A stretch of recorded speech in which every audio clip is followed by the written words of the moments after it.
अल्हम्दुलिल्लाहि रब्बिल आलमीन वस्सलातु वस्सलामु अला खातिमिन नबिय्यीन अम्मा बाद फ़अऊज़ु बिल्लाहि मिनश शैतानिर रजीम बिस्मिल्लाहिर रहमानिर रहीम। पढ़िए अस्सलातु वस्सलामु अलैका या रसूल अल्लाह व अला आलिका व अस्हाबिका या हबीब अल्लाह। अस्सलातु वस्सलामु अलैका या नबी अल्लाह व अला आलिका व अस्हाबिका या नूर अल्लाह।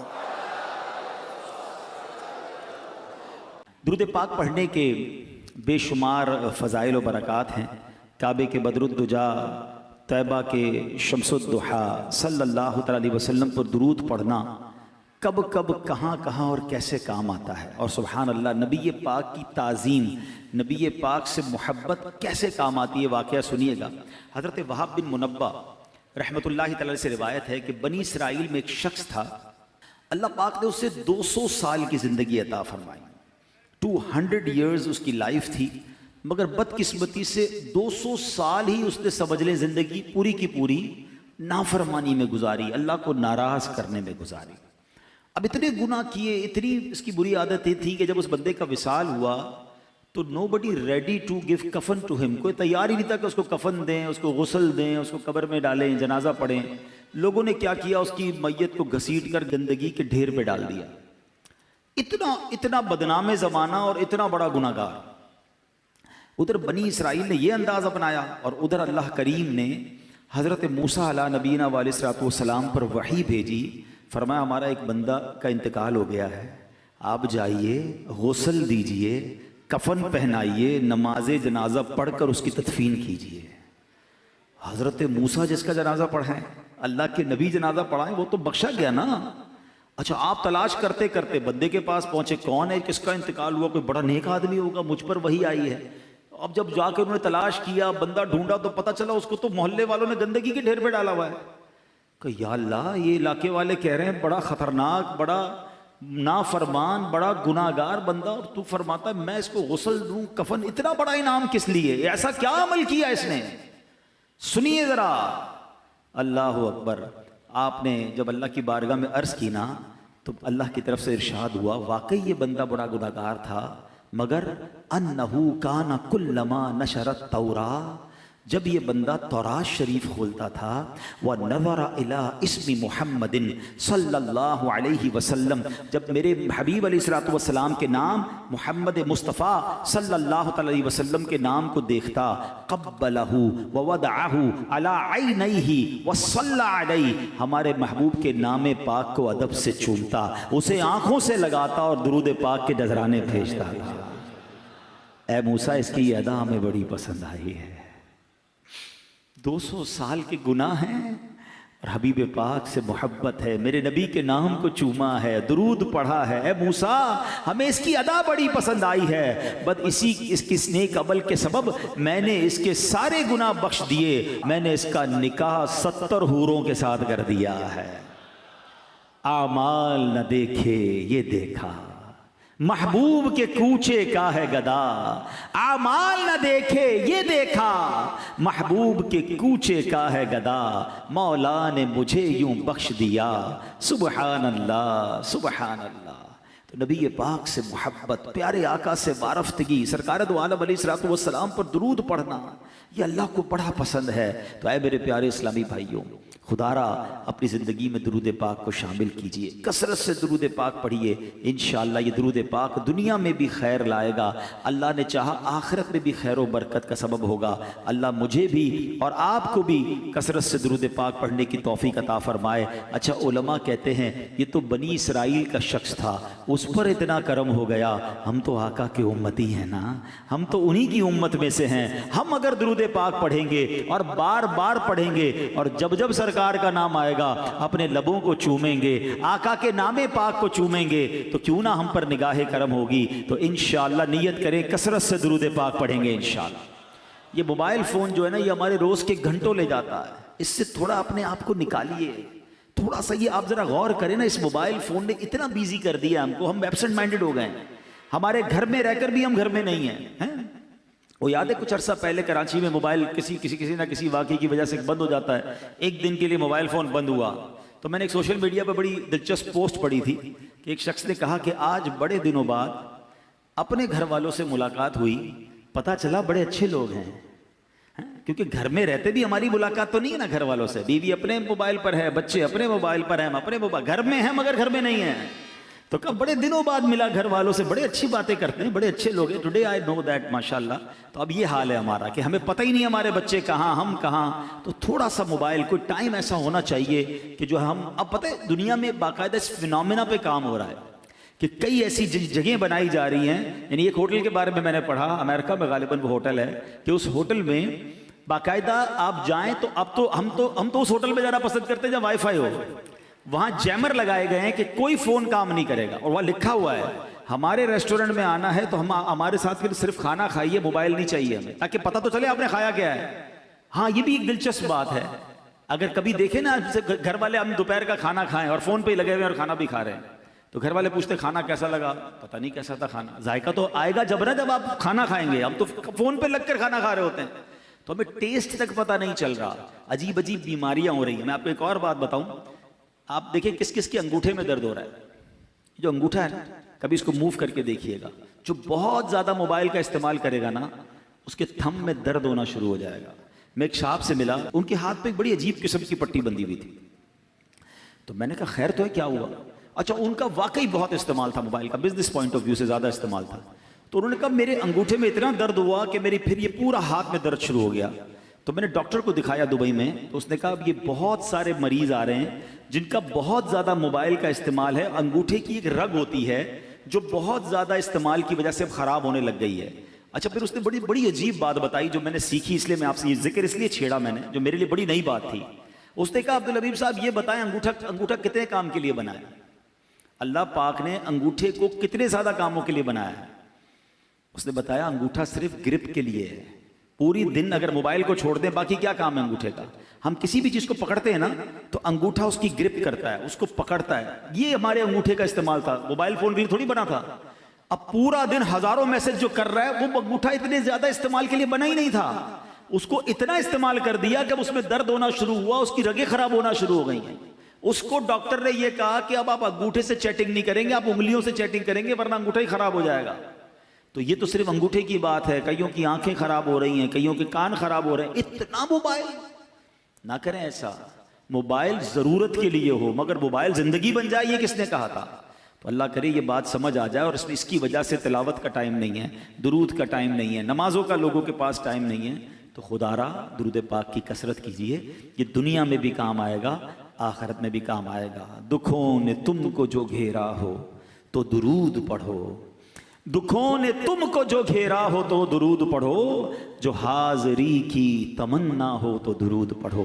आइए मिलकर मोहब्बत के साथ बावाज़ बुलंद दुरूद पाक पढ़ लें। सल्लु अलल हबीब सल्लल्लाहु तआला अला मुहम्मद सल्लल्लाहु अलैहि वसल्लम। इंशाअल्लाह अज़्ज़ व जल अब जब नबी पाक के मुबारक उसने तौरात में प्यारे आका के नाम को चूमाना, तो सुनो नबी पाक के नाम को जो चूमते हैं ना, ये अल्लाह पाक को किस तरह पसंद है, अल्लाह की रिज़ा हासिल करने का कैसा तरीका है। मक़ासिदुल हसना में है, एक मरतबा अजान हो रही थी, जब मौज़िन ने कहा अशहदु अन्ना मुहम्मदुर रसूलुल्लाह सल्लल्लाहु अलैहि वसल्लम, तो आशिक़ अकबर जनाब सिद्दीक़ अकबर रज़ियल्लाहु तआला अन्हु ने उसे दोहराया। यानी जैसे ही मौज़िन ने कहा आपने ऐसे ही दोहराया, फिर अपने दोनों अंगूठे चूमकर आंखों से लगाए। ए अंगूठे चूमने वालों तुम्हें मुबारक हो।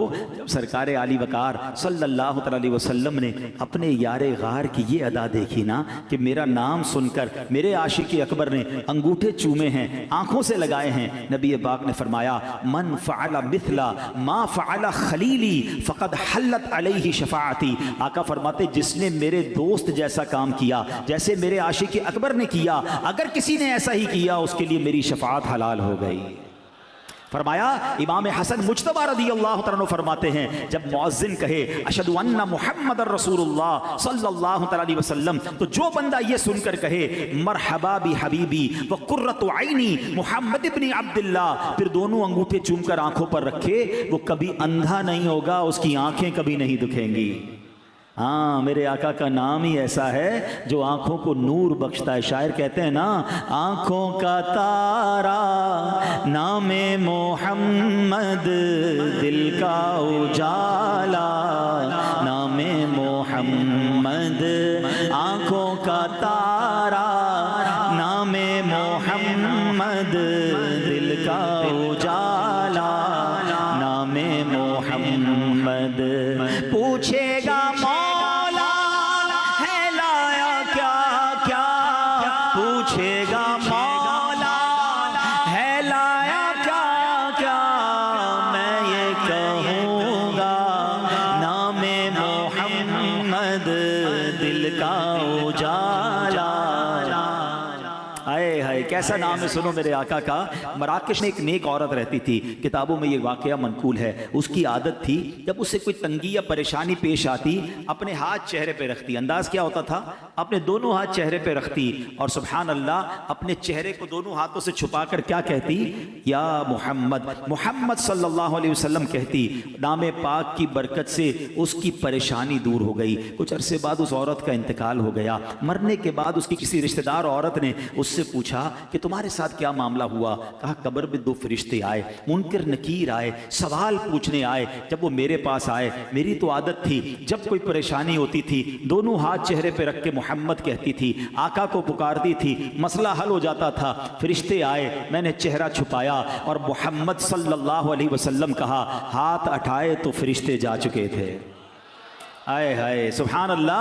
अच्छा, मुफ्ती आज़म हिंद मुस्तफ़ा रज़ा खान साहब यही तो ख्याल पेश किया है ना कि ठीक है कब्र में फरिश्ते आएंगे, सवाल जवाब करेंगे, मगर हुजूर मेरा तो दीन और ईमान ही आप हैं। मैंने आप ही की तरफ इशारा कर देना है। वो क्या लिखते हैं, मेरा दीन और ईमान फरिश्ते जो पूछे,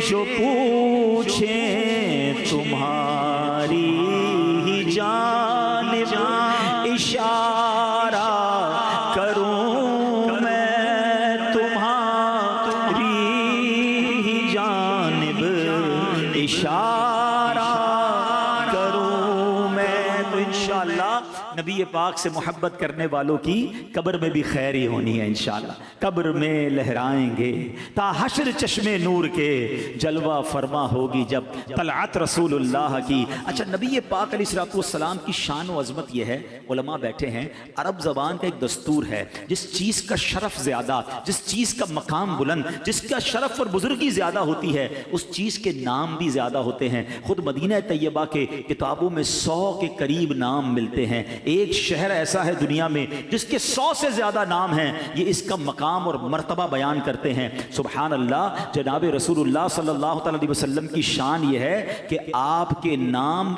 800 के करीब किताबों में नाम मिलते हैं। सुभान अल्लाह, मवाहिबुल लदुनिया में आप अलैहिस्सलाम के 800 नाम लिखे हैं, मगर कुर्बान जाइए सैयदी आला हजरत पर, आप कहते हैं कि मुझे 1400 नाम मिले हैं और ये तो मेरी तहकीक है जहां तक मैं पहुंचा हूं, वरना सुभान अल्लाह नबी पाक के नामों की गिनती मुमकिन नहीं है। अल्लाह अकबर, प्यारे आका के औसाफ कितने, कमालात कितने कि आपके नाम 1400 के करीब हैं और उससे ज्यादा।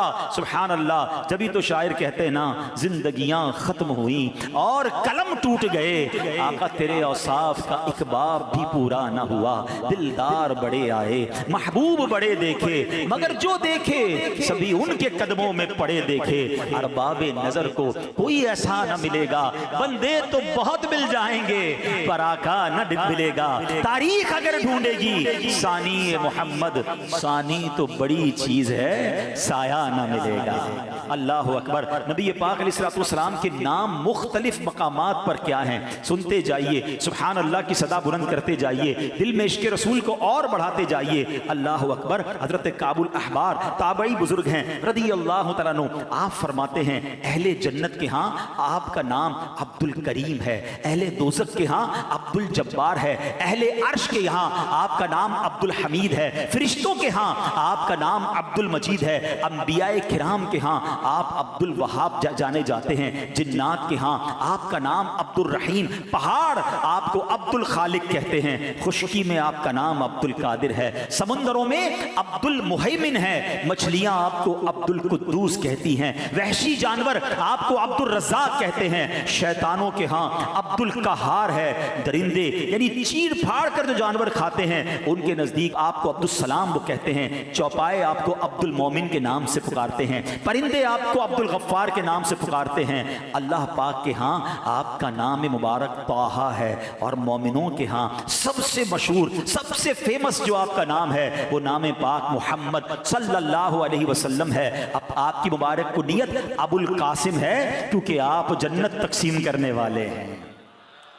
ये शम्सो कमर कहे कशा और तारे, ये शम्सो कमर कहे कशा और तारे, ये महफिल सजाई मोहम्मद के सदके, महफिल सजाई मोहम्मद के सदके, आंखों का तारा नामे मोहम्मद, दिल का उजाला नामे मोहम्मद।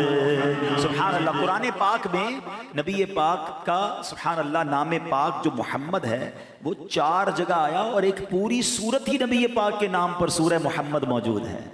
अच्छा, इन 4 जगह पे कहाँ कहाँ आया? सूरह आले इमरान 4थे पारे में आयत नंबर 144, पारा नंबर 22 सूरह अहज़ाब आयत नंबर 40 में, पारा नंबर 26 सूरह मोहम्मद आयत नंबर 2 में, और पारा 26 सूरह फतह आयत नंबर 29 में। एक उसूल बरकत के लिए आयत पढ़ता हूँ, उससे इंशाअल्लाह हमारा एक अकीदा भी और वाज़ेह हो जाएगा। अल्लाह कुरान मजीद में फरमाता है, बिस्मिल्लाहिर्रहमानिर्रहीम, मा काना मुहम्मदुन अबा अहदिम मिर रिजालिकुम वलाकिन रसूलल्लाहि व खातमन नबिय्यीन व काना अल्लाहु बिकुल्लि शैइन अलीमा।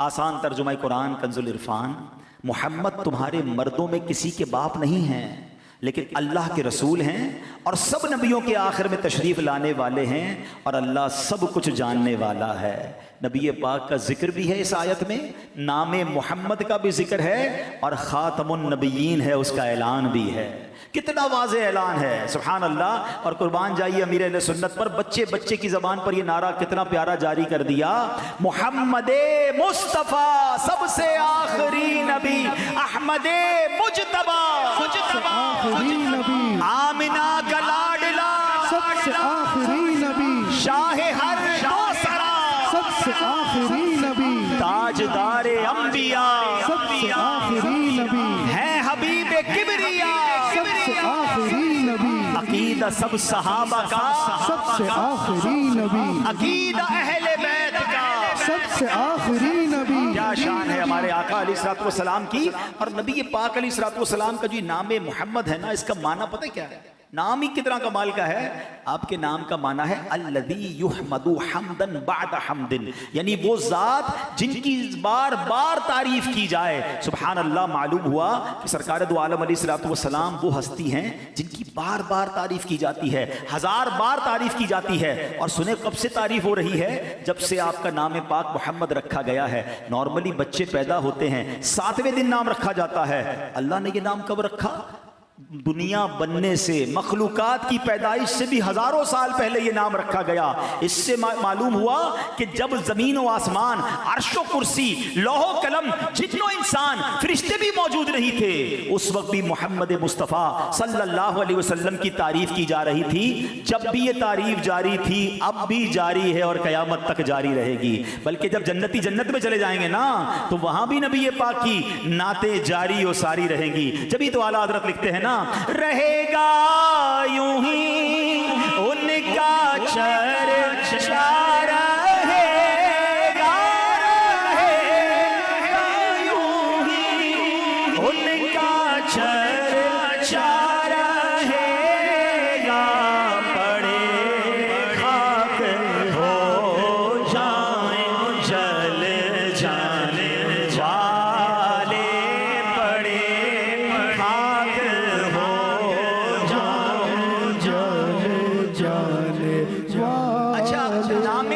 मोहम्मद खुद भी डिस्क्राइब करता है, अकीदा खत्म नबूवत इतना मजबूत हमारा होना चाहिए, कहते हैं पिलपिली दीवार हो तो उसमें कोई पिन दाखिल हो जाती है। हम अपने अकायद में इतने मजबूत हो कि कोई वसवसे की पिन डालना चाहे तो पिन टेढ़ी हो जाए, दीवार में दाखिल ना हो सके, तो इतना मजबूत अकीदा रखो। सुनो दलाइल तो उलमा ने बड़े दिए, जरा एक लतीफ नुक्ता देखो।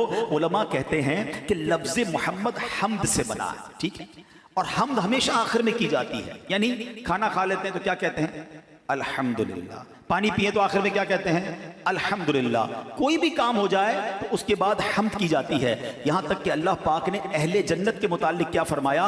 व आखिरु दाअवाहुम अनिल हम्दुलिल्लाहि रब्बिल आलमीन। और उनकी दुआ का खात्मा यह है कि तमाम तारीफें उस अल्लाह के लिए हैं जो तमाम जहानों का पालने वाला है। मालूम क्या हुआ? हम्द सबसे आखिर में की जाती है। सारे नबियों के नाम देख लें, किसी का नाम मोहम्मद नहीं था, ठीक है, किसी का नाम मोहम्मद नहीं है। क्यों?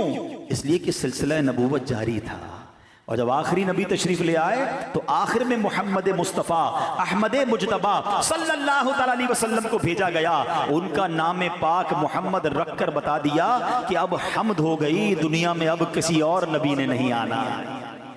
मोहम्मद मुस्तफ़ा आखिरी नबी अहमद मुजतबा।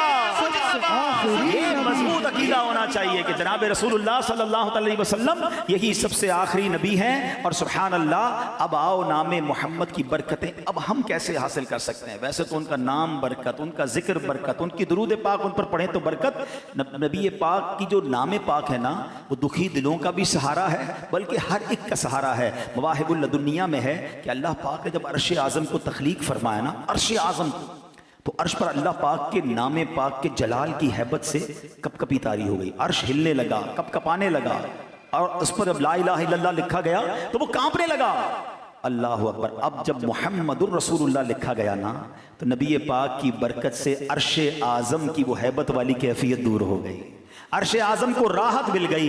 अल्लाह अकबर। अगर आज भी कोई गमगीन है ना, आज भी कोई बेकरार है, आज भी कोई किसी परेशानी में है, सरकार के नाम को मोहब्बत से लेना शुरू कर दे, जिक्र मुस्तफ़ा करना शुरू कर दे। आला हज़रत इमाम अहले सुन्नत क्या प्यारी बात लिखते हैं। आप फरमाते हैं, उनके निसार कोई कैसे ही रंज में हो, आप कितनी तकलीफ में क्यों ना हो, आप कितनी टेंशन में क्यों ना हो, बस आका का जिक्र करना तो शुरू कर दो, उनकी याद तो दिल में बसा लो। उनके निसार कोई कैसे ही रंज में हो, जब याद आ गए हैं सब गम भुला दिए। आका याद रहे ना, फिर गम याद नहीं रहते। शायर लिखते हैं ना, गम की घटाएं छाई है सर पर, गम की घटाएं छाई है सर पर, कर दे इशारा नामे मोहम्मद, कर दे इशारा नामे मोहम्मद। बेड़ा तबाही में आ गया है, बेड़ा तबाही में आ गया है, दे दे सहारा नामे मोहम्मद, दे दे सहारा। सुनो, आज भी इस नाम से पता है कैसे बरकत ली जा सकती है। हाँ, प्यारे आका फरमाते हैं कि अगर कोई बंदा इस नामे पाक की बरकत लेने के लिए अपना या अपने बच्चों का नाम मोहम्मद रख ले तो उसको भी बहुत बरकतें नसीब होती हैं। सरकार दो आलम फरमाते हैं, जिसके यहाँ बेटा पैदा हो और मेरी मोहब्बत और हुसूल बरकत के लिए उसका नाम मोहम्मद रखे तो वो और उसका बेटा दोनों जन्नत में जाएंगे। आए हाय। एक हदीस पाक में है, जिसने मेरे नाम से बरकत की उम्मीद करते हुए मेरे नाम पर नाम रखा, कयामत तक सुबह शाम उस पर बरकत नाजिल होती रहेगी। अब ये बड़ा मामला है आजकल। आजकल उस्ताद साहब भी बैठे हैं, अल्लामा साहब भी बैठे हैं, और भी उलमा हैं। हमारे पास लोग आते हैं, कहते बच्चों का नाम बताएं, मगर हजरत ऐसा बताएं जब पूरे खानदान में किसी का ना हो, बल्कि पाकिस्तान में भी किसी का ना हो। तो कोई फिर तो मरीख से नाम लाना पड़ेगा भाई। क्या जरूरत है इतने यूनिक नाम की? ऐसा नाम जो जन्नत में ले जाए, ऐसा नाम जो बरकतें नाजिल हों। हमें छोड़कर यूनिक नाम ढूंढने, अरे अल्लाह वालों के नाम पे नाम रखो।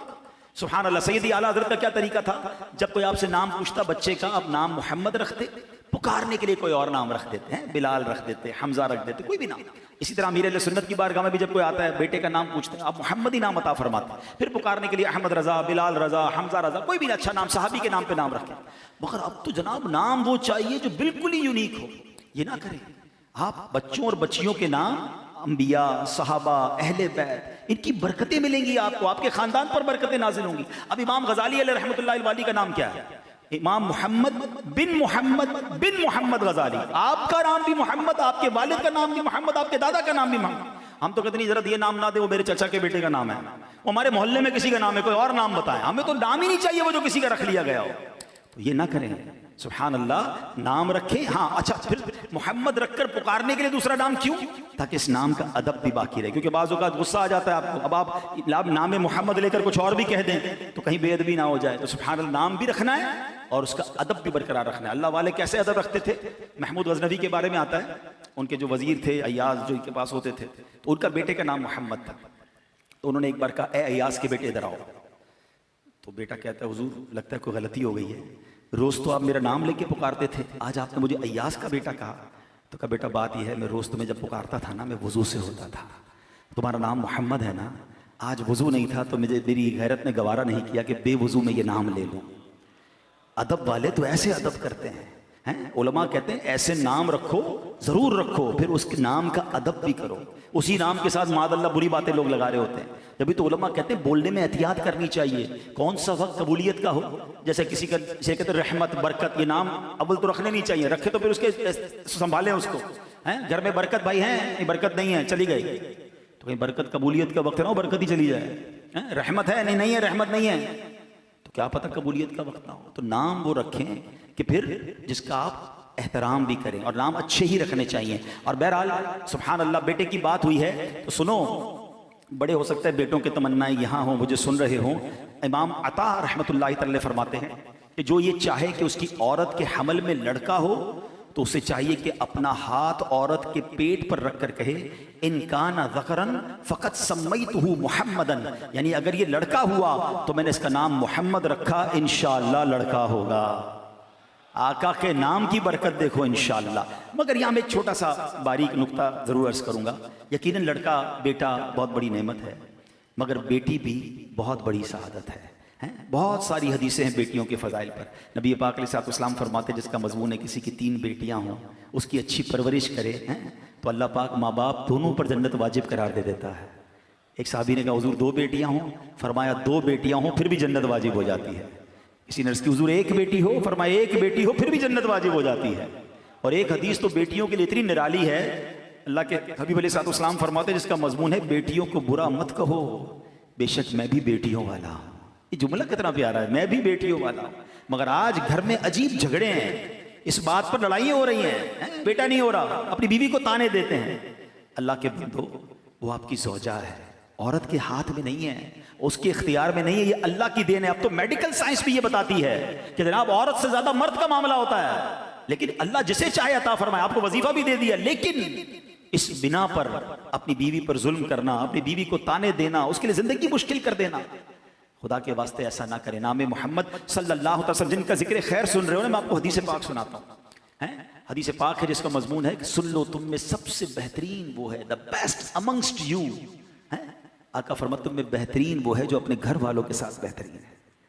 फरमाया, मैं तुम सबसे ज्यादा अपने घर वालों के साथ बेहतरीन हूं। इनमें से जिनको अल्लाह ने ये नेमत दी है, शरीक हयात दी है, तो वो भी दिल रखती है।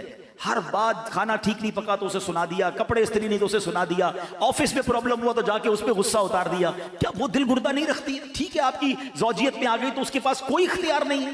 कभी हो सकता है तकिए में मुंह रख के वो भी रोती होगी कि मुझे कैसा शौहर मिला, रोज गालियां देता है, रोज बुरा भला कहता है, मैं गरीब कहां जाऊं। खुदा के वास्ते ऐसा ना करें, उसका भी दिल है, और अगर उसकी दिल आजारी की तो कयामत के दिन इस पर भी जवाब देना पड़ जाएगा। कुर्बान जाइए मेरे शेख तरीक़त अमीर अहले सुन्नत एक बार मदनी मुज़ाकरे में क्या फरमाते हैं? आप फरमाते हैं कि अगर सेठ ने अपने मुलाजिम का दिल दुखाया है, नाजायज उसकी हक तलफी की है, उसको मुलाजिम से माफी मांगनी होगी। शौहर ने अपनी बीवी का दिल दुखाया है, शौहर को बीवी से माफी मांगनी होगी। आप फरमाते, बाप ने नाजायज अपने बच्चों का दिल दुखाया है, बच्चों से माफी मांगनी होगी। और सुनो, आगे बढ़कर बात फरमाई, फरमाया अगर पीर पीर ने अपने मुरीद की दिल आजारी की है, हक तलफी की है, तो पीर को माफी मांगनी होगी। ये कितनी बड़ी बात है। मगर फिर आपने उसको डिस्क्राइब किया, क्यों? आप फरमाते खुद सरकार दो आलम अलैहिस्सलाम सहाबा इकराम के सामने फरमाया करते, किसी का हक आता है तो मुझसे ले ले। ये कैसी शानदार तरबियत है। और आज मैं कहूं मैं बीवी से माफी मांगू, अरे मैं मर्द हूं, अरे तुम मर्द भले हो मगर मुसलमान पहले हो, की है दिल आजारी तो मांगनी पड़ेगी माफी, वरना ऐसा ना हो कयामत के दिन वो मजलूम खड़ी हो जाए। ऐ मेरे प्यारे इस्लामी भाइयों, अपनी ज़ौजा की अहमियत समझनी हो ना। कभी एक दिन हम सब असले बाज़ों का हमें लगता है मैं बाहर जाता हूं, इतना कमाता हूं, इतनी मेहनत करता हूं, यकीनन आप काम करते हैं, मगर वो जो घर में कर रही है ना वो हम नहीं कर सकते। कभी करके देख लें। एक दिन छुट्टी वाले दिन कहे सारे घर के काम मैं करूंगा, बच्चों को मैं संभालूंगा, तो पंजाबी में कहते हैं ना लग पता जाएगा, बंदा कहेगा वो बारी ठीक था भाई, है जिसका काम उसी को साझे। ठीक है। और मैंने इसका मुजाहरा पता है कब देखा है? जब किसी के घर में अचानक बीवी दुनिया से चली जाए। हाँ, उससे पूछो, जब उसको बच्चे संभालने पड़े, जब उसको घर संभालना पड़ा, फिर अंदाजा हुआ कि मुझे तो कितनी आसानियां थी, मेरे कपड़े तैयार, मेरा खाना तैयार, मेरी दवाई पीनी तो दवाई तैयार, और फिर भी मैं बातें ही सुनाता हूं। कभी आपने सोचा? अच्छा, ये मैं बड़ी अजीब बात कर रहा हूं, हो सकता है कोई कहे मौलाना साहब को क्या हो गया, मैं इस्लाम की बात कर रहा हूं। मैंने आपको आपके नबी की हदीस सुनाई है। सरकार दो आलम अलैहिस्सलाम से सवाल हुआ कि आपके लिए सबसे पसंदीदा शख्सियत कौन सी है, हुजूर आप सबसे ज्यादा किससे मोहब्बत फरमाते हैं? आप सोचो नबी पाक ने क्या जवाब दिया। आपने फरमाया आयशा रदियल्लाहु ताला अन्हा, हमारी अम्मी हुजूर का नाम लिया, सरकार ने अपनी ज़ौजा का नाम लिया। बेस्ट, सबसे ज्यादा नबी पाक मोहब्बत फरमाते। हम तो इजहार भी नहीं कर सकते।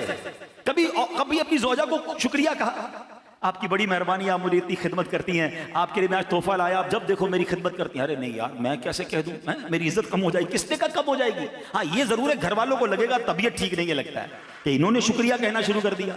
चाय पेश की तो जज़ाकल्लाह, है खाना पेश किया तो जज़ाकल्लाह, 25 साल से तो आज तक नहीं कहा, आज कहना शुरू कर दिया। वो बेचारी पूछेगी तबीयत तो ठीक है, लेकिन आप कहना नहीं बयान सुन के आया तब रोज जज़ाकल्लाह कहूंगा।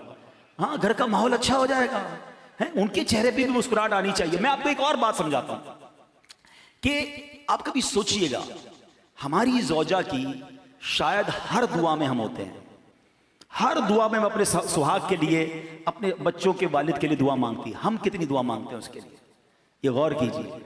लेकिन यकीन करें, शायद आपको अंदाजा नहीं है, मैं इसलिए इस बात को बहुत क्लोजली समझता हूं कि मैंने बहुत क्लोजली अपने अम्मी अब्बू को देखा। मेरी वालदा दुनिया से चली गई, अब्बू दुनिया में थे।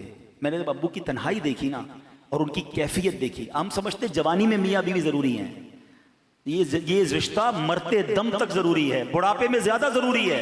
ये एक दूसरे के दुख दर्द के साथी होते हैं, इनका उठना जल्दी होता है, इनका सोना जल्दी होता है, इनके बहुत सारे मामूलात एक दूसरे से जुड़े हुए होते हैं। शरीके हयात पहले चली जाए ना, मर्द टूट के रह जाता है। अच्छा, मर्द चला जाए, औरत जिंदगी गुजार लेती है, क्योंकि उसको बच्चों को, कई बेवा औरतें हैं जिन्होंने अपने बच्चों को बड़ा किया है, क्योंकि उनको घर संभालना आता है, मर्द को नहीं आता। तो मेरे प्यारे इस्लामी भाइयों, कदर कीजिए, ये अल्लाह की नेमत है, और इस कदर का इजहार भी कीजिए, उनके लिए दुआएं कीजिए, उनका शुक्रिया अदा कीजिए। और इस बिना पर घर में झगड़ा मत कीजिए कि लड़का नहीं हो रहा, बेटा नहीं हो रहा। ये बेटी कितनी बड़ी नेमत है, पूछो इनसे जितने बैठे बेटियों वाले। आज भी वालिद घर में जाए तो बेटी ज्यादा प्यार देती है, बल्कि शादी के बाद भी बच्ची अपने वालिद से अटैच होती है। तो ये बहुत बड़ी नेमत है, घर की रौनक है। लोग कहते हैं बेटा नहीं होगा तो रिस्क का क्या होगा, फिर किधर गया तुम्हारा ईमान? मैं जानता हूं 4 बच्चियों के वालिद से, हमारे रिश्तेदार हैं, 4 बेटियां, एक भी बेटा नहीं है। कहते यार जब जब बेटी अल्लाह ने दी, ऐसा रिस्क दिया, मेरी तो अकले हैरान है माल किधर से आ रहा है। हाँ, बेटियां वो गमज़दा नहीं है, मेरी 4 बेटियां, मैं बहुत खुश हूं, अल्लाह ने बरकत किया। हाँ, क्यों खुश है? और अल्लाह ने नवाजा क्योंकि उसने शिकवे नहीं किए। बंदा क्या, मैं लड़ाई भी करता रहा, बीवी को गालियां भी देता रहा, रिस्क क्यों नहीं आया? तुमने तो नाशुक्री की। तुम शुक्र तो अदा करते कि या अल्लाह तेरी मेहरबानी, तूने रहमत अता फरमाई। नबी पाक की हदीस तो सुनो ना यार, आका फरमाते मैं भी बेटियों वाला हूं, बेटियों को बुरा मत कहो। तो अल्लाह करे कि ये बात हमें समझ आ जाए, हम प्यार मोहब्बत से रहें। छोटी सी जिंदगी है, याद रखना, जिसके घर में सुकून है ना। अब मैं अपनी बहनों से बात कर लेता हूं। मैं एक बात कहना चाहता हूं, जिंदगी में बहुत परेशानियां हैं। आपके जो शौहर हैं या आपके भाई हैं, आपके वालिद हैं, इस जमाने में बहुत टेंशन है, महंगाई है। आप घर में सुकून रखें। जिसके घर में सुकून है ना, वो बाहर बड़े बड़े तूफानों से मुकाबला कर लेता है। लेकिन जिसके घर में टेंशन है ना, वो बंदा बेचारा बाहर भी टूट जाता है। तो अगर घर में किसी वजह से कोई कमजोरी है, खाने पीने की कमी है, रोजगार की कमी है, प्रेशर ना दें अपने घर वालों को। हाँ, पहले के ज़माने की औरतें पता है कैसी होती थी कि जब कोई बंदा बाहर जाता था ना कमाने के लिए, तो औरतें सुबह कहती थी देखो हलाल लाना, बेशक थोड़ा लाना, हराम मत लाना, हम जहन्नम की आग बर्दाश्त नहीं कर सकेंगे। ये वो खवातीन होती थी। और आज की औरत क्या कहती? चोरी करो, डाका डालो, कुछ भी करो, मुझे मेरी फरमाइशें पूरी करो, मुझे ये चीज़ चाहिए। अब इस टेंशन में बेचारा या तो वो गलत काम करता है, चोरी चिकारी की तरफ, रिश्वत की तरफ चला जाता है, या फिर टेंशन में आकर मरीज बन जाता है, या फिर खुदकुशी करता है।